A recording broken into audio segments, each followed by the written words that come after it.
Treasurer, good morning. It's going to be pretty disastrous, isn't it, for a lot of pensioners and concession holders wanting to get those free tests today? Well, good morning, Michael. Good morning, Lisa, and Happy New Year to you and your viewers. Well, the good news is that if anybody is sick in any state or territory, they turn up at a government clinic and they can get a rapid antigen test or a PCR test and get the results shortly after. And that will be at no cost to them. We're paying the Commonwealth and the state a 50-50 funding arrangement to ensure that those tests can be undertaken. Now, with respect to concessional card holders, we have again entered into an agreement with the states and territories through National Cabinet to provide more than 6 million Australians, pensioners and others on income support, with up to 10 tests over the quarter. Now, 1,000 pharmacies, Michael, will be participating in the program initially. That will be broadening out to some 4,000 pharmacies. Greg Hunt, the Health Minister, spoke just yesterday to the head of the Pharmacy Guild, and we're working together to ensure that those RAT tests can be provided. But that won't hurt people today, those pensioners and concession card holders wanting tests. The New South Wales branch head of the Pharmacy Guild reckons 90% of chemists simply will not have the stock. These things will be as rare as Carlton premierships, won't they? Well, I think that, as I said, the people who need them right now, who are either symptomatic or a designated close contact, can go to a state clinic. With respect to those who want to purchase them through the pharmacy, some pharmacies will be making them available as part of this initial program, which then gets expanded. But as you know, there is great demand for these rapid antigen tests right around the country, and here in Australia we've got more than 200 million on offer. The federal government's provided more than 6 million rapid antigen tests through the aged care sector. We're providing more than 10 million to the states to be used in their clinics, and in Victoria, just over 7 million have arrived in the last 2 weeks alone. So there is more supply coming online. But that demand could have been eased if the federal government bought more of these tests or put orders in the middle of last year. Well, as you know, we have been in the market, we have been ordering tests, but PCR but clearly not enough, though, tests have been... Treasurer. Not enough.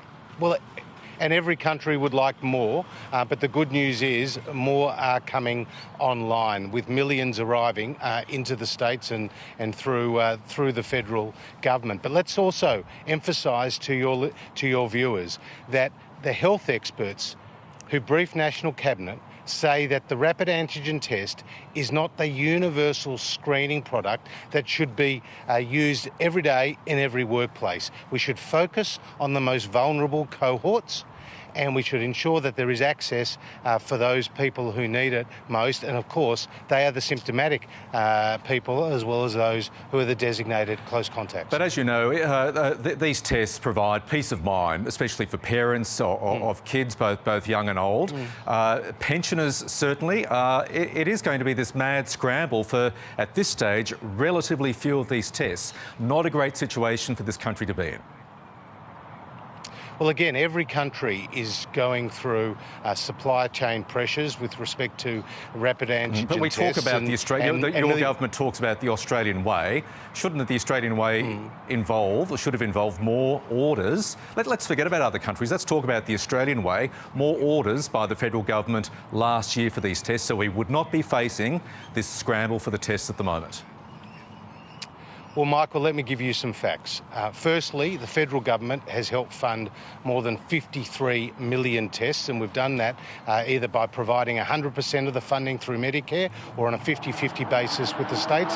That's come at a cost of more than $2.5 billion to the Commonwealth. We've got more than 200 million tests that are in order. We welcome the announcement from the two largest states, Victoria and New South Wales, about rolling out the rapid antigen test to teachers and students so that the schools can open. And Australia has one of the highest vaccination rates of any country in the world. Top 10 in the OECD, more than 92% double-dose vaccination rates, more than 6.5 million booster shots have been provided, more than 600,000 jabs have been provided to young kids aged 5 to 11. Yes, we've got supply chain pressures. Yes, we've got pressures on our health system, but Australia has one of the highest vaccination rates, the lowest mortality rates, and one of the strongest economic recoveries anywhere in the world. They are the facts. OK, now you're undoubtedly hard at work on the budget, which is scheduled for the end of March. You're talking this morning about the benefits tax cuts provide, especially for young Australians. Is the government, Treasurer, considering further tax cuts in the budget as part of its election pitch?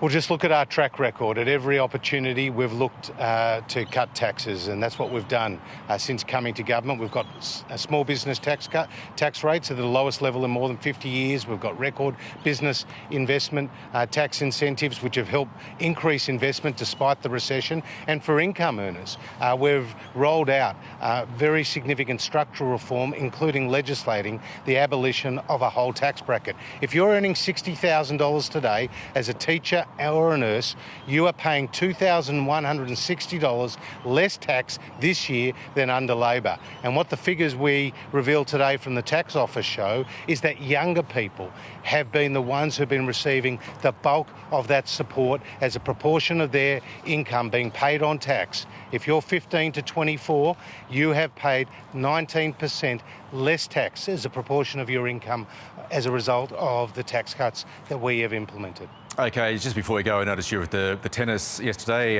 having a hit. The Tennis Australia, I know you're a frustrated pro-tennis player, but we'll leave that to one side for the moment. The head of Tennis Australia told our colleague Catherine Murphy yesterday that he fully expected Novak Djokovic to be back next year. Now, he has been